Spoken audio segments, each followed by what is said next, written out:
Hello and welcome back to a new Hoi4 mod spotlight. Today we're looking at two little mods. The resource war and the end of all beginning. Please don't be an idiot. The end of a new beginning, that's the one.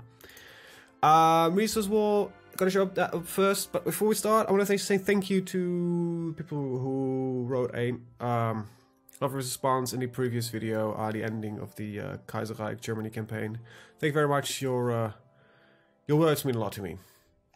And with that, I'm gonna leave it at this. Okay, resource war. So if you might notice, this like, wait, this looks like completely normal. What does it change? It changes actually a lot, and I'm actually gonna play as the Soviets to show it off. Let me pick the workshop page as well, so I can actually read about some of the features that it does. Okay, the resource war. Basically what it does, historically World War II was a war of economics. Britain's blockade on Germany motivated their gambit to seize Ukraine, yada yada yada. So this mod aims to bring urgency to the decisive nature of resource shortages of Hearts of Iron 4. There are two new resources, grain and copper. The even present benefits of the shortages are inevitable, with Germany and Britain being especially vulnerable. So we got a couple of new consumables, rations, gasoline, light munitions, heavy munitions, and anti-tank munitions. These equipments have lower reliability ratings, meaning that they tend to get used up quickly in combat. Sure, yada yada. So trade routes, the lost efficiency of a trade route will take much longer, so raiding becomes more efficient.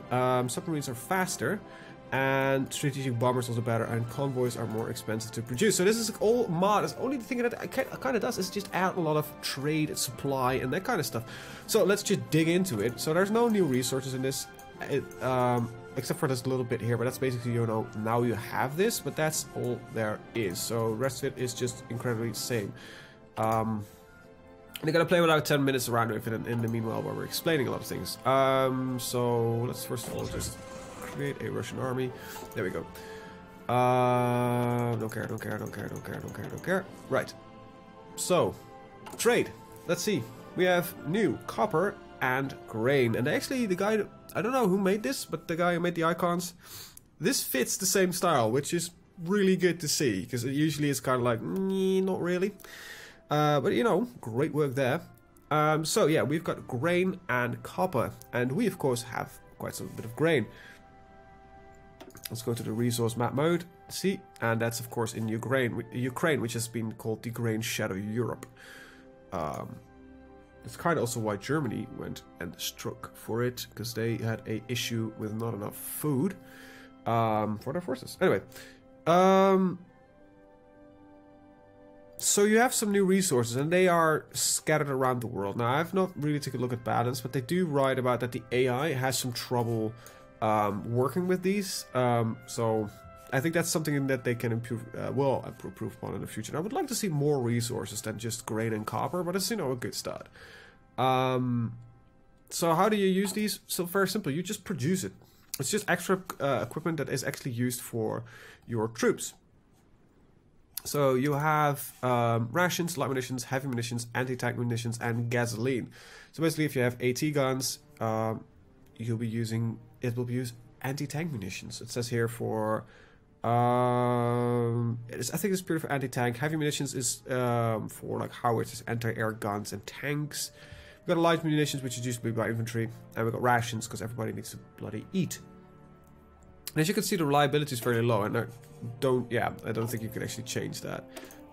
So like all of them have a 10% reliability, so they just break down during combat, which makes a lot of sense, because troops actually do a lot more fighting. So normally this is put on their infantry equipment in regular Hearts of Iron, but I kind of like the idea of putting in munitions and that kind of stuff, because it just...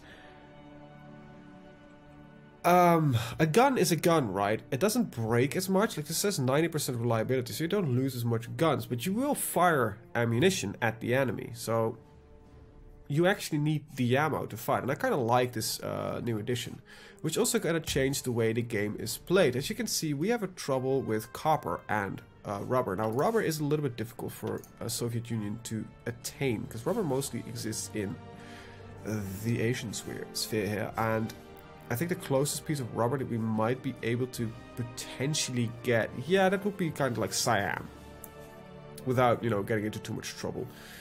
So that is something we need to trade. Now, luckily, there are some. We're not the guys that go to war with the Allies, so that should not be a problem. However, we also had a shortage of copper. Now, copper is... I've been looking around. We could just go for a war in Afghanistan because there's copper. So Afghanistan all of a sudden becomes more of a strategic option for us to invade. Normally, Afghanistan is one of those countries that at 9 out of 10 times just gets ignored. We could try to annex Mongolia, for example, because I believe, if I remember correctly, they are a puppet. I'm actually running some other mods in the background, but that shit. No, yeah, Mongolia is a puppet. So we could just drive him, annex Mongolia, and get that nice 22 copper in there. War of Japan becomes slightly more viable all of a sudden because there is copper in Manchukuo, so we might be able to strike out against Japan and assist a Chinese People's Republic of China. Would be interesting if that would be, you know. So it opens up a lot of stuff. And of course, Finland has copper, so war against Finland is a big, big yes right now. So it's a fairly simple thing, but if you look at Germany, Germany has no copper. So they need to import it. Same for Britain, actually. Wow, there is very little copper in the world. So Yugoslavia becomes a very interesting target for Germany. Now this might be a little bit unbalanced, and I think this is something that, you know, a lot of play will prove the balance between things. Because I believe there is copper in Germany, but they might have just like, well, let's not put it in Germany because this will force them to be more aggressive towards the outside. You don't need a lot of it. Like, I don't know how many rations. You produce quite a lot of them a day, and I don't know how much like a division needs. So let's just take a look at it. So we've got a regular infantry division that needs like 450 rations. So actually need quite a lot of it. Huh. That might be a bit unbalanced for a nation like, I don't know, Germany. Because we have the food. Like, where's Germany gonna get the food amounts that it needs? What would be interesting... I don't know. This is just, you know, I'm looking at this, and I want to play with this mod, I really do, but it's sadly not compatible with anything because it adds resources. So most mods, it's not compatible with. But if you look at German expansionism, yeah, Danzig is necessary. Poland here, necessary. The Dutch, necessary. Because, wait, the Germans don't even produce food? Let's just switch over to Germany. Tag. Let's take a look at production. Yeah, they literally don't produce any grain themselves, so they need to import it from overseas, as well as no copper. So Germany does really need to expand. So Yugoslavia, Poland, France become interesting targets all of a sudden. And I find it silly that Germany actually produces no food, but I mean, this might be done for like balance purposes. I'll take a quick little look at industry. Is there nothing added in here that does anything? No. So it's literally just the resources are added and just the production. Just it changes the way the game is played. Certain nations which normally get ignored now will be attacked because of the resources that they provide. Spain will be a much more interesting target in the war, even for the Allies right now, because there is copper there and there is grain there. Now, let's take a quick look at the US. The US has a lot of grain here and has copper. So US, as usual, is just completely self-sufficient. Canada has a nice amount of copper if it doesn't jump around. There we go. There's some copper in Mexico, so Mexico just suddenly becomes a viable target. A lot of copper in South America, so that makes these nations got the ability to become quite powerful, actually. Africa, let's see what we got here. Some rubber, mostly just rubber. There is a little bit of copper here in Central Africa, Rhodesia, also known as modern day as Zimbabwe. I don't know. South Africa. This is kind of like, yeah, I get why does South Africa actually have copper and grain and Germany doesn't, but yeah, a lot of interesting targets now. Like something like Cyprus just became an interesting island to take just because there is now copper there, which is a rare resource. So this is mod number 1 I wanted to show off, which adds just a very interesting strategic level in how you manage things. So supply lines become more important, raiding becomes more important, disrupting supply lines becomes more important, planning your attacks, like, okay, we need these certain resources, because normally you just attack because you mostly just want factories and everything like that. But now it is like, okay, I need to trade for copper, and we're gonna lose like access to it, or ally, we'll no longer be able to trade from allies. So as a nation, if you want to play Germany, in your build-up, you have to really focus a lot on getting enough rations, light munitions, and heavy munitions up and running before you go to war, because you need to stockpile these. Now there are a couple of warnings on the mod, and I'm actually gonna pick, get them. This is the wrong page. Let's see. Notes. Let's see. So the resource is incompatible, like I said, because a lot of stuff. Divisions get ground into non-existence quite frequently due to the new essential equipment types and the fact that the AI isn't good at keeping units in stock. The division will disappear completely if it runs out of food or ammo, so keep a close eye on the orange bar. And that's a little bit annoying, but I kind of get it, because if they don't have any food or ammo, they will just surrender, you know? You're not going to fight without a gun, what the Japanese did, but yeah. And the balance is a little bit off because the axis, this is just because the AI has trouble with it. Alright, that's mod number 1. See you guys with mod number 2. And we're back. Woo. Right, mod number 2.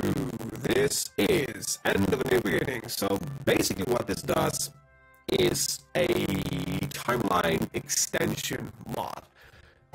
So when I extend the timeline back to the American Civil War up to the modern era with custom scenarios, yada yada yada yada. So this is not about like world conquest or anything like that, which is, it gets real easy if you just have enough time. I think just the idea is you play in new areas. So I kind of want to start off in one of these scenarios, and I'm going to take a look at the world before that. So what do we got? We got the province of Canada, still a bit of Britain still on it. The Russian Empire still owns Alaska. We've got a Qing Empire, and we still got the Yasuo Empire and the Japanese shogunate. Wow. We got Spain still having the Philippines, some uncolonized territory. My. The Republic of Indonesia, which should be, I believe, a Dutch puppet, but sure. I don't know that for sure. We got Australia.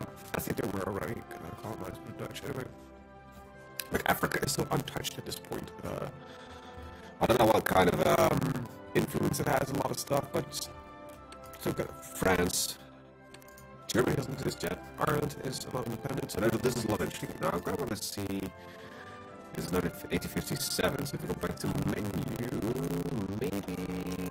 Yeah, there we go. 61, I believe, was the start of the Civil War. Let's get back to US here. Let's take a look at a couple of things, see what it all adds in, man, because I actually do these reviews 9 out of 10 times blind. Wow, and we don't have any troops, and the enemy does, which is mildly unbalanced, I think. Wait, we don't have anything? It is a mod in development. Let's keep it at that. Right, technology tree. I think that's one of the more interesting bits to always look at. So what we have is a pretty lengthy tree, and there's a bit of a downtime period between 1988 and, well, this point, which is the First World War.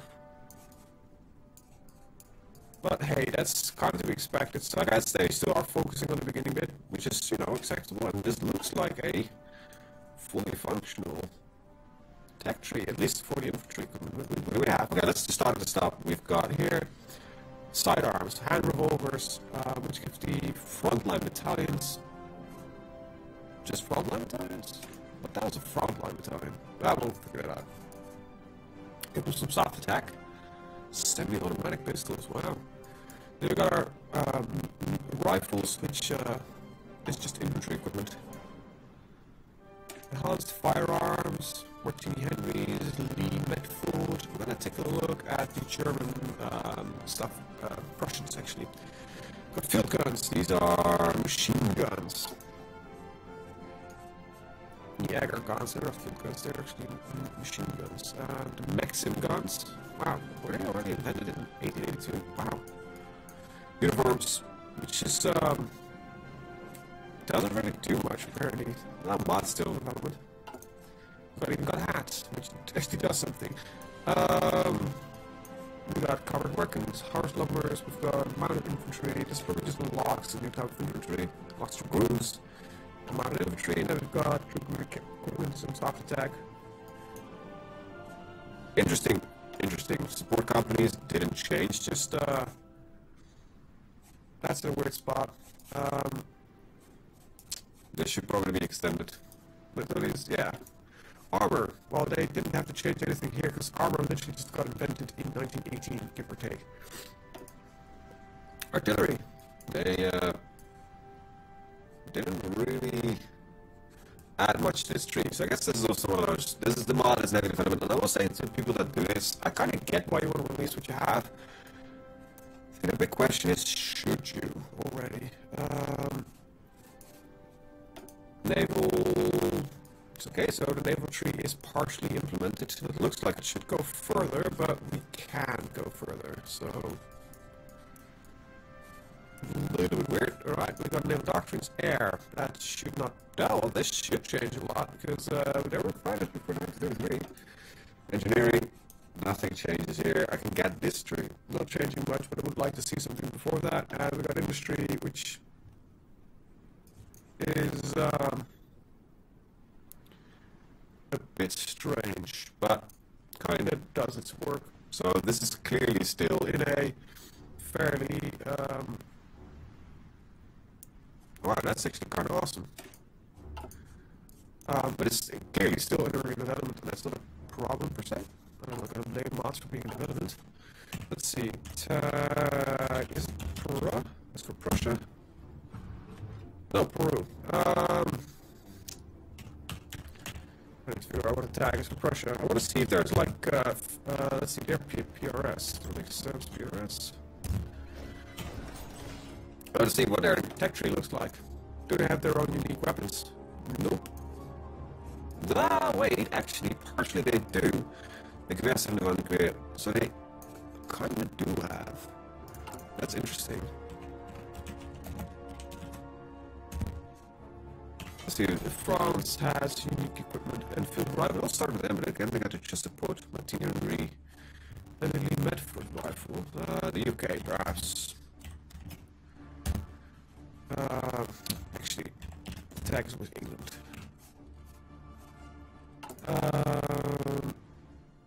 Enfield, Snyder, Enfield, Martin Henry. Okay, so they seem there's a lot of equipment sharing going on. Let's just take one more. And it seems a lot, it has a lot of potential, but really it's going to need a lot of work. Okay, so the Russians don't have any focus trees. Now, what is, I think,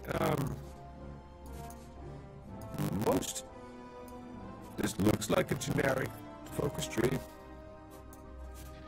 And if I had to hazard a guess, I think, yeah, everybody just has a generic focus tree. No, France actually has a focus tree. Interesting. United Kingdom has a focus tree. Okay, so pardon my assumption there, but there is apparently a focus tree for certain nations. And so is there a, there's no feature overview, which kind of sucks. Let's see. Is there anything interesting stuff in here? Make the word happy with slow plugin progress. Okay, so this is a combination work of two different mods that kind of did the same thing. I want to take a look at the US. Okay, so the US is literally bugged in this version, and CSA actually has a fully fledged focus tree. Holy crap, which is completely unnamed. Hey, it has a focus tree. So let's take a look at the US and the earlier start date. But this is definitely an interesting mod to look at. I'm really hoping that it actually, you know, gets implemented, because I really want a Hearts of Fire and Civil War game. That seems like a really interesting thing to do. I've had a couple attempts, so you see about every month or so, you see one of these mods pop up. Sadly, so far, I haven't been able to do anything really extraordinary. It seems the US is completely bugged. Okay. So no US play possible. Okay. Well, with that, I think I have shown you guys enough. I think this is an interesting mod, and I wish the mod developers a best of luck with it. But yeah, if you said in your description, people complain about slow progress, probably should not release so early then. Because mod development takes a lot of time. and not everybody understands that. I'm looking forward to see where this ends up, and hopefully it has become a fully fledged product, because I think this is a really interesting time period to explore. So yeah, with that said, good luck, and I want to thank everybody else for watching, and see you guys in the next one. Have a very good day.